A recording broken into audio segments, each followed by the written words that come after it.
Well, I thought this was going to be a robes and coffee series, but I had to get the kid out the door this morning. So this is a make the coffee with me, and let's talk about law of attraction. So part 2 to the series, as we're talking about law of attraction, we want to talk about alignment. That's the next part. Now there are 2 things to alignment, and a lot of people don't know or embrace both of the 2 things of alignment. And mastering these 2 things is going to have you master the law of attraction, I promise. You want to take the case that by mastering these 2 things, you'll be able to create whatever you want. So what are the 2 things? Mastering your alignment in your higher self and your alignment in your future self. And a lot of people only focus on aligning in what they want, but they're not aligning necessarily with their higher self. So your future self is the thing that I'm gonna say is the thing that you want. You want to be a millionaire, that's in the future timeline. It's not in the now timeline. You want a great relationship, future timeline, right? So you can see whatever you want is going to be that future self. The second part of alignment is aligning with your higher self. Because your higher self is connected to all time, space, dimension, and reality. Your higher self is connected to the angels, teachers, spirits, and guides. It's connected to other timelines. It's connected everywhere.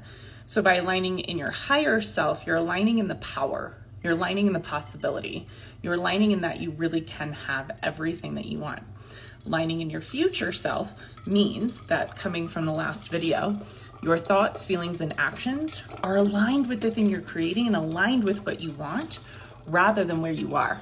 So let's use money as an example. A lot of people want to experience abundance. Abundance is in the realm of higher self. It's limitless. You can create anything you want. And more money is in your future self experience. And so more money may look like choosing first class trips. It may look like ordering anything you want on the menu. It may look like never looking at the bill. Now, that could be a big leap and a big jump for you to just go do those things. And unless you're fully aligned thoughts, feelings, and actions in that person, in that being, in that energy field, and in that future, it may not work out. You may fail. This is why it's important to do all the work to clear the past patterns, the past doubt, the past traumas, and to consistently stay aligned in that anything really is possible. And so this is going back to the diligence of awareness that we talked about in the previous video. Becoming fully aware that you have blocks, you have limitations, you've been trained in some other way.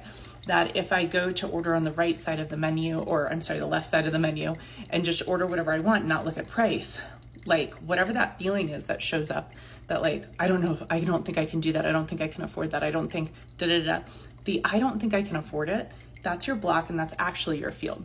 So that's why we say alignment is actually thoughts, feelings, and actions.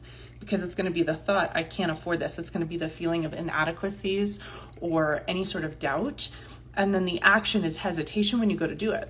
So even if you change your action, you're like, I'm spending all the money, but deep down you don't think you really can, or you don't think you can afford it, or you don't think it's going to work out, then it's probably just not going to work. I noticed that there are a lot of different avenues and a lot of different intricacies to this. It's thoughts, feelings, and actions. Yes, it's whatever you've been past pattern. It's aligning that higher self with that future self, everything I've already said. And it's also, what is your frequency? Like when you're taking an action, what frequency are you in? Because that's what's going to come back to you.